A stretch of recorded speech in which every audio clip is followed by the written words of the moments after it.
Okay, kasi nakakonsentrate tayo kung ano yung meron kasing mga nauna po na party list na tumagungkol sa kababaihan, di ba? Pero more on bawsi sila. Violence against women, di ba? Yun yung kanilang plataforma. Ako naman, more on economic empowerment sa mga babae. Kaya natin naisip, itong tahanan ng kababaihan or night care center, kasi madaming mga babae na ang trabaho ang gabi. Tapos, yung iba naman gusto magtrabaho. Pero ang available lang na trabaho ay call center agent. Paggabi din, di ba?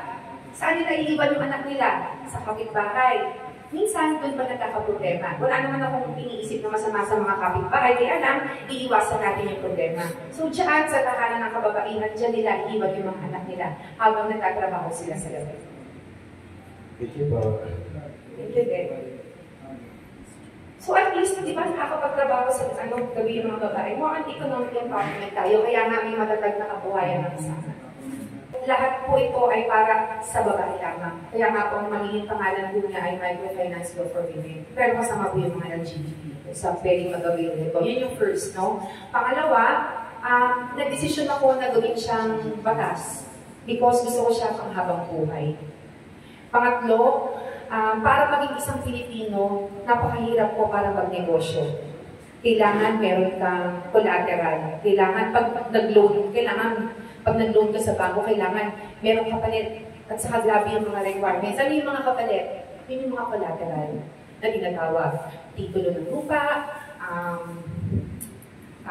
kotse, bahay, para makakuha ka ng pera.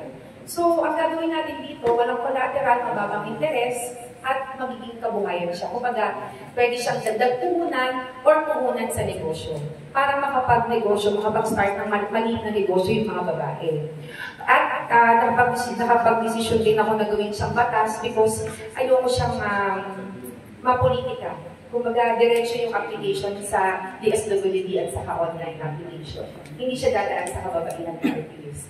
Ako po yung gagawa ng batas, pero hindi na po sa akin dadaan yung pag-release ng pera sa ganyan, yung mga ayuda or whatever, hindi na po. Mas maganda po na hindi siya mapolitika kasi magiging pati siya.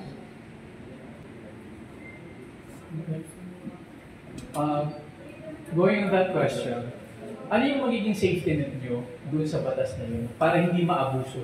Kasi most of the time, magiging katumbas siya ng AX or ACAPS. Pero long-term solution po ito kasi kabuhayan eh. Kumbaga negosyo yung bibigay natin sa mga kababaihan. Number one, meron po tayong financial literacy na kasama. Ibig sabihin, tuturuan po talaga yung mga babae mag-negosyo. Pero kung ano yung gusto nila. Number two, hindi ko po i-allow ang mga grupo-grupo or organization na makakuha nito. Individual yung pagbibigay. Kasi isang tao lang ang magloko dun sa isang grupo na ito, lugi na kagad yung negosyo ninyo. Number three, nasabi ko na yung trainings. At saka, number three, yung DSWD natin. At siguro magkakaroon tayo ng maliliit na mga microfinance infrastructure. Yun po yung mag-check kung ano nang mangyayari. Kasi malawak ang programa po ito. Ano na, kamusta ba yung negosyo mo? Ganyan. Pero bilang isang mambabatas, hindi po 100% magtatagumpay kapag nag-negosyo. Ang importante po, sinubukan natin.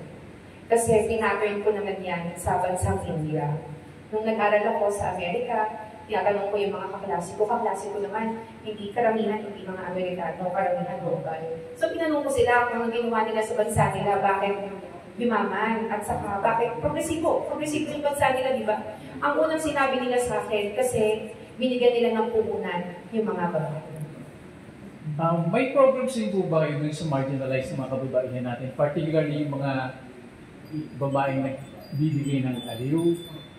And paano nyo po bibigyan ng atensyon ng mga itong sector na to? Kasi wala pa akong nakikita na ganyan klaseng programs. Even mga congressmen natin. Actually, wala po akong programa sa kanila. Pero naisip ko na po na i-decriminalize yung prostitution po natin. Kasi katawan nila yan, no? Pero i-decriminalize natin yung nag-avail ng services nila. Pero sila mismo hindi. Yun po. At saka pangalawa, siguro dapat meron tayong programang pangkalusugan sa kanila. Para yung sa check-up nila, ganyan, dapat libre. Yung mga pap smears. Pero ngayon po kasi may malawakan na po ang libre. Kung dito, ako po yung gumawa ng batas para malibre ang pap smear sa buong Quezon City. Ginawa ko yun. Yan naman po ay madali na lang. Hindi naman po ganun kahirap na gawin na. Lalo na kapag nagbigay tayo ng magandang health program sa kanila.